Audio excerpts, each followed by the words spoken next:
Adding in 3, 2, 1.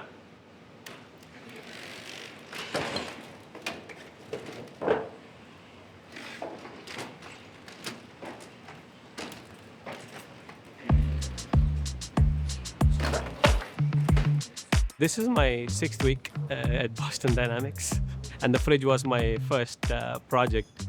I was told this was a year-end project that we were trying to target, and then it became a 2-week task. The new generation of Atlas, it's a very exciting robot.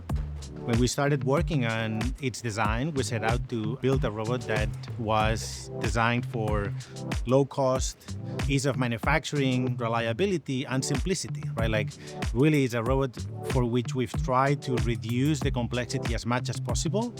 One of the cool things is that we've been able to, despite that simplification, maintain many of the things that make Boston Dynamics robots fun to work with, right? It's a robot that it is very strong, it's a robot that it is very agile and fast, and it's very easy to control. We're very successful at having fun in simulation, designing behaviors that then almost always work with the real hardware. One of the goals that we've had in the last couple of months since we've been working with this robot is basically being able to prove to ourselves that what we thought was possible with this robot is actually possible.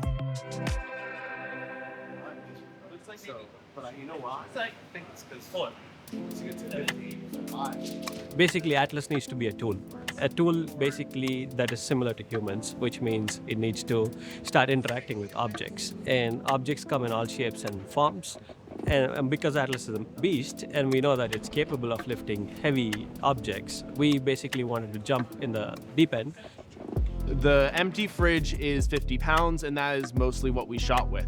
In the lab, to really see what we could do, we were able to go up to 100 pounds, which was entirely unseen for the policy. It was always trained at about 50 to 70 pounds.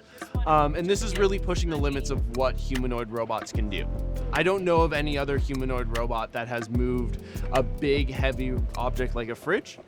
So the fridge experiment was really cool, and something I've kind of always been wanting to do, which is basically, instead of just grabbing things like with your hand and grasping it and kind of moving it like this, it was really using the whole body and really leveraging straight arms, lift up a thing, and really put your whole body into it was kind of the idea. And I've always wanted to do that with a robot.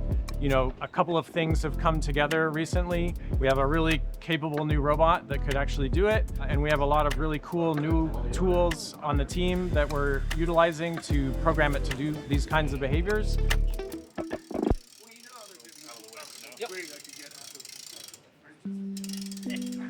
I've been here at Boston Dynamics for 15 years, and I've been a leader on the controls team for about that long.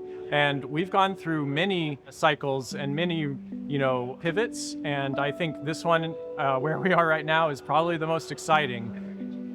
In the 6 weeks, I've noticed that it's fairly easy for us to test things. There's a rigorous pipeline that's been established, and there's a lot of people working behind the scenes. The whole system in itself is a packaged system for us to test new policies on. So I could be training a policy today, and tomorrow I have a baked-in policy, and within an hour, my policy is on the robot. I'm testing, I'm collecting data, I'm seeing what's happening, and I'm iterating and I'm getting back. So that whole pipeline is seamless. We kind of have a very close sim to real gap with just the robot. And that's been very fun to focus on and not worry about that aspect. We put together a reference of what it would look like for the robot to move the fridge. Then in simulation for millions of hours, we let the robot practice moving the fridge in the exact same way. We encouraged it to move the fridge like we told it, to not drop the fridge, and all those sorts of things. And then once you get sort of the reward tuning right, the physics correct for the hand dragging along the fridge, and you run it on the hardware, it does perfectly. We have not seen the limits of what Atlas can do. We are still pushing the limits in terms of the sort of big, heavy object that Atlas can pick up. We're always going to keep pushing it. All right, backflip in 3, 2, 1.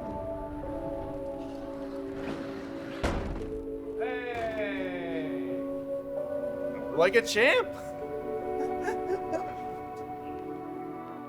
So what's next? Well, it's never been easier to bring this robot outside the lab, and we're very excited to do that. We're only limited by our imagination now.